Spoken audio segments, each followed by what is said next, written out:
Apa latar belakang dunia Delta Force? Sejak diluncurkan hingga sekarang, GTA hanyalah mengumpulkan perbekalan dan membangun rumah. Hari ini, satu video akan membantu Anda memahami semua alur cerita Delta Force dari S1 hingga S7. Musim S1. Musim S1 terutama berfungsi sebagai pendahuluan.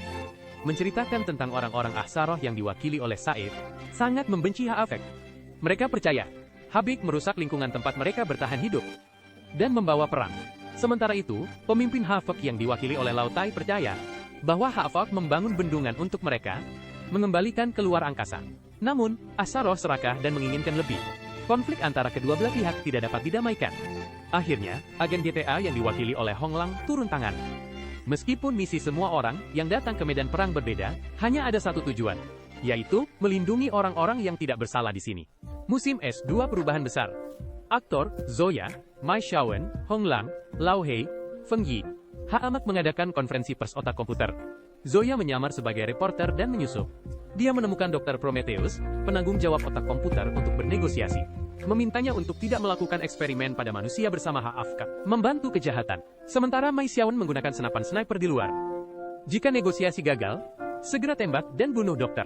Ternyata Zoya dan dokter adalah teman baik lama. Otak komputer awalnya dikembangkan bersama oleh Zoya dan dokter. Kemudian laboratorium itu dibom. Pengembangan terputus. Zoya keluar dari proyek. Dokter tidak mau menyerah. Akhirnya, menerima investasi dari Ha'afek. Kedua orang itu berpisah karena perbedaan ideologi. Zoya kemudian bergabung dengan GTA. Negosiasi mereka gagal.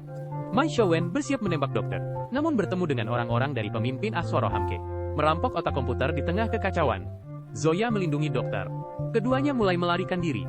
Meskipun akhirnya GTA berhasil menguasai dokter. Namun, GTA juga memiliki informan yang dikendalikan oleh Ha'afek. Tidak berdaya. Kedua belah pihak hanya bisa bertukar sandera. Ini menghasilkan misi untuk mengawal dokter. Musim S3 mengumpulkan harimau berbisa. Aktor Shenlan, Vairon, Mai Xiaowen. Satelit jatuh dari langit. Vairon dan Shenlan untuk mencegahnya menabrak penduduk Ahsara. Langsung menggunakan jet tempur untuk menembak satelit. Setelah itu, berita dari informan GTA. Insiden satelit kali ini dilakukan oleh Reis. Dan Subrosa akan melakukan tindakan besar. Mai Xiaowen, Vairon, dan Shenlan pergi ke Subrosa untuk mengepung Reis. Tidak ingin informan ditangkap. Subrosa hanyalah jebakan Reis. Hanya untuk mengalihkan perhatian GTA. Sementara itu, dia menggunakan rudal untuk menghancurkan sepenuhnya jaringan langit Ha'af. Dan, jika memungkinkan, bunuh GTA yang ikut campur di Subrosa sebelum meledak. Satu batu, dua burung.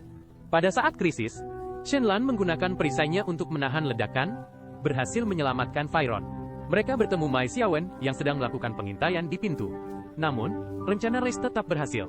Sejumlah besar satelit jatuh dari langit Ahsara. Musim S4. Anak Malam. Aktor Nox. Serangan balasan terakhir. Shenlan melaporkan kegagalan misi kepada Zoya. Jaringan langit dihancurkan. Tapi tanpa diduga, Reis dimanfaatkan oleh Ha'afek. Yang jatuh hanyalah satelit lama. Jaringan langit ditingkatkan sepenuhnya. Karena tidak memiliki izin untuk jaringan langit yang baru, Zoya kehilangan kontak dengan semua orang di GTA. Saat Zoya tidak berdaya, Nox secara sukarela menghubungi GTA dan mencapai kesepakatan dengan Zoya. Zoya membantu Nox melepas implan otaknya, bebas dari kendali Ha'afek. Sementara Nox menyusupi terminal jaringan langit Ha'afek, membantu GTA memulihkan komunikasi. Tidak ingin mereka kalah lagi. Koordinat lokasi terminal salah.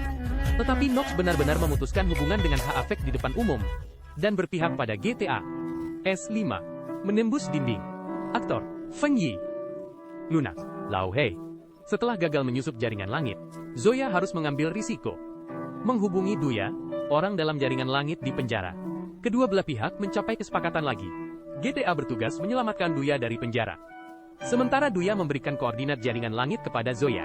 Sebagai tanda ketulusannya, dia memberikan sebagian kecil terlebih dahulu, yaitu koordinat markas Pulau Ha'afek. Tidak ingin GTA ditipu lagi.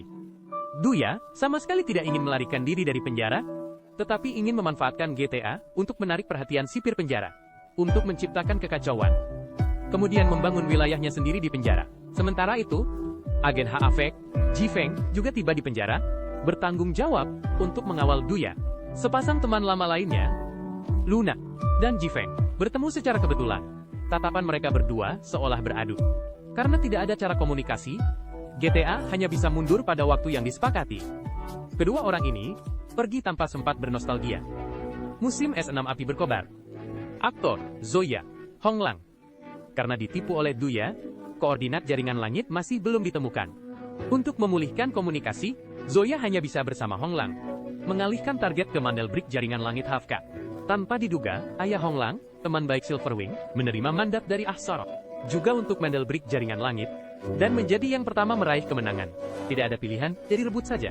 Tanpa diduga, meskipun kakek itu berusia 60 tahun, namun gerakannya masih sangat lincah. Dengan cepat membuat Zoya pingsan. Honglang tiba, keduanya berkelahi sebentar, Hafka, yang juga merampok Mandelbrek, datang. Jadi bersiap untuk meledakkan tempat ini secara langsung. Pada saat krisis, Honglang tidak mundur, tetapi bergegas masuk, dan menyelamatkan Zoya.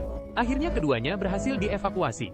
Sementara Silverwing tinggal untuk menutupi mundur, Mandelbrek terkubur. Dan misi dinyatakan gagal. Namun, setelah memutuskan kontak dengan atasan, Silverwing membawa Mandelbrek jaringan langit, dan menemukan Honglang. Ini juga merupakan musim di mana Ray secara pribadi merencanakan kebakaran hutan Layali Grove. Musim S7. Ahsorok. Aktor, Gizmo, Uluru. Meskipun tidak diketahui apa yang dikatakan Honglang dan Silverwing pada akhirnya, namun komunikasi GTA telah dipulihkan. Mai Xiaowen menerima pesan bahwa Said, di bawah cuci otak Race, akan meledakkan Zero Dam. Gizmo dan Uluru datang untuk menghentikannya. Namun, struktur bomnya sangat rumit. Selama proses menjinakkan bom, Gizmo secara tidak sengaja ditangkap.